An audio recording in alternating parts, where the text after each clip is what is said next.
Welcome back to another episode of 40 Facts About the 40K Universe. I am your host, Gershwin, and today we're going to be talking about the origins of the worship of the Emperor of Mankind. If you're new to the channel, subscribe. We post Warhammer 40K lore videos every single day. If you have any suggestions, please comment down below. And if you enjoy our content, thank our patrons on Patreon. It is because of them that we can do this. Link in the description if you guys want to support us. But with that said, let's get into 40 facts on the origins of worshipping the Emperor of Mankind. During the Great Crusade, many different religious cults appeared throughout the Imperium of Man, worshipping the Emperor of Mankind as a god. Each one had its own subtle variation and differences in doctrines. These cults and their beliefs were forbidden by the Emperor, who viewed religion and worship as the root of humanity's suffering. Nevertheless, these cults continued to pop up all throughout the Crusade. The strongest of all of the early imperial cults was the Temple of the Savior Emperor. This cult had the advantage over the others in that it was based on Terra, and that its leader had been a successful and respected officer of the imperial army who had fought on Terra during the Horus Heresy, defending the heart of the Imperium.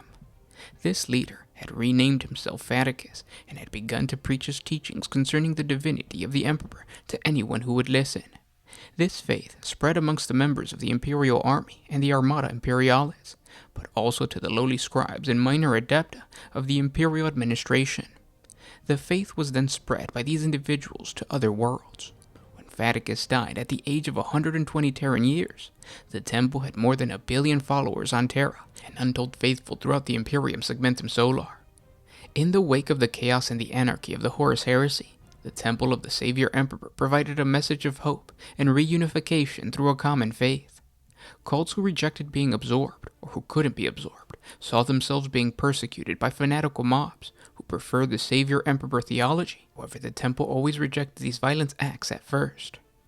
This development culminated in the early 32nd millennium, by which time almost 2/3 of the Imperium's population followed the teachings of the Temple of the Savior Emperor, the only exception being the Space Marines, who had never formally acknowledged the divinity of the Emperor in line with his wishes, and the Adeptus Mechanicus, who had their own worship of the cult Mechanicus. The temple's importance, influence, and power rapidly outmatched any other imperial sect dedicated to emperor worshipping. Another one of the temple's core beliefs became the redemption of humanity through the emperor's self-sacrifice. After a few hundred Terran years, a single church, known as the Ecclesiarchy, was formed through the unification of a number of smaller cults within the Temple of the Savior Emperor.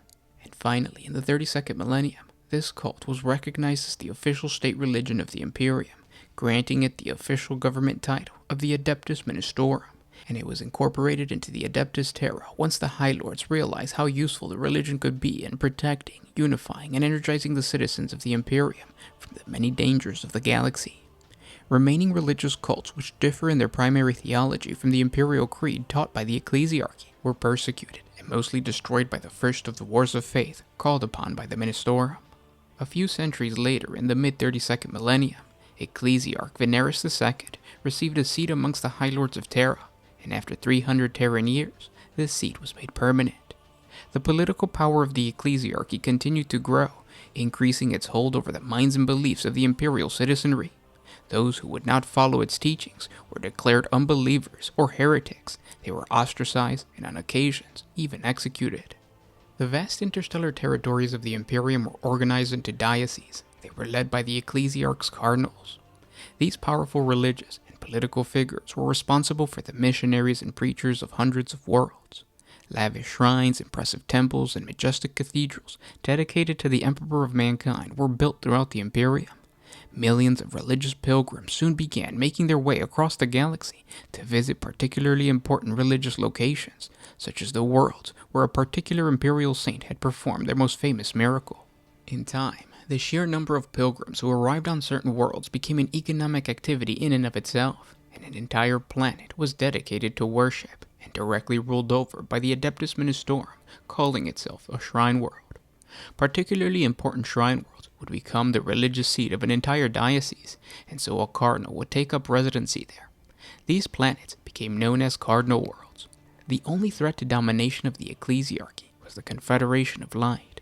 Based upon the planet of Dimimar, this penitent cult's ideals of poverty, selflessness, and humble living clearly contradicted the teachings of the Ecclesiarchy, whose view was that sacrifice of wealth and money to the Adeptus Ministorum in taxes, tithes, and other gifts were necessary to enhance the imperial citizens' access to salvation and to ensure that the Emperor's light reached every corner of the galaxy throughout his mission.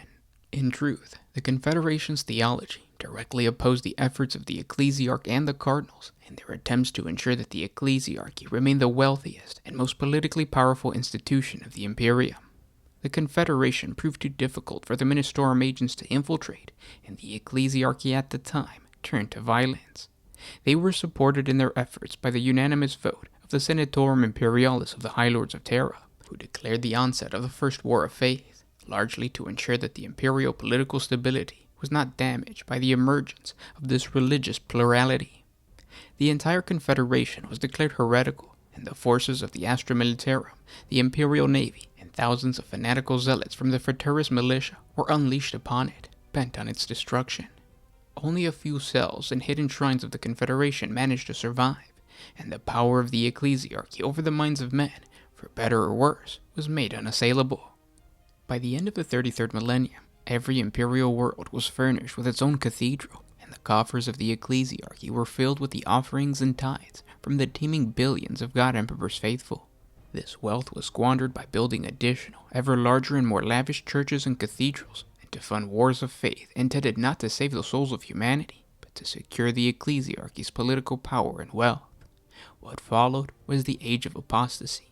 If you want to learn more about the Age of Apostasy, Goj Van Dyer, and the craziness that happens after this, and really just how the Imperial Creed, or I should say the Ecclesiarchy, solidified itself as like the main power within the High Lords of Terra, check out our 40 facts on the Age of Apostasy, or is it the Reign of Fire? Either way, I'm going to link it up above or in the description below, but basically that covers what happens with Goj Van Dyer and his craziness. It's pretty cool.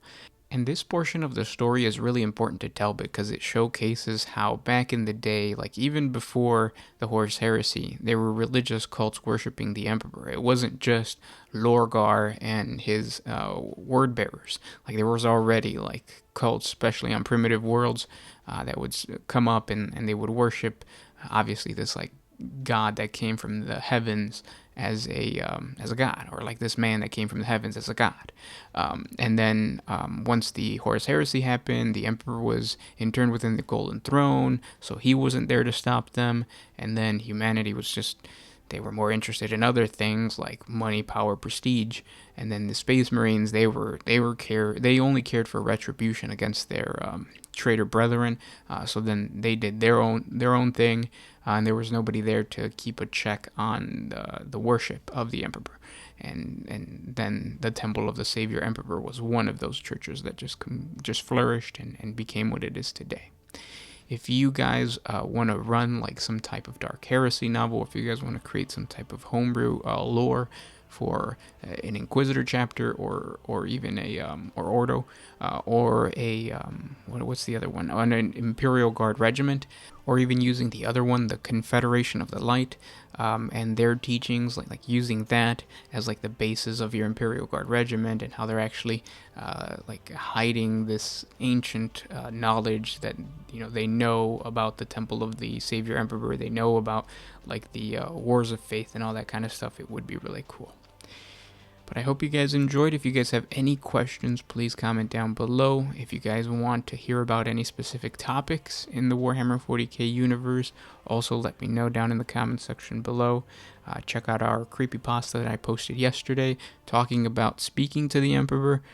So far, I think there's only been one person that has gotten the creature right. So I talk about a specific creature.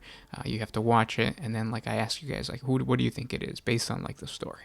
So go check that out. I posted it up on the channel yesterday, and yeah, thanks for listening, guys. I'll talk to you tomorrow. This was Gershwan with One Mind Syndicate signing out. Always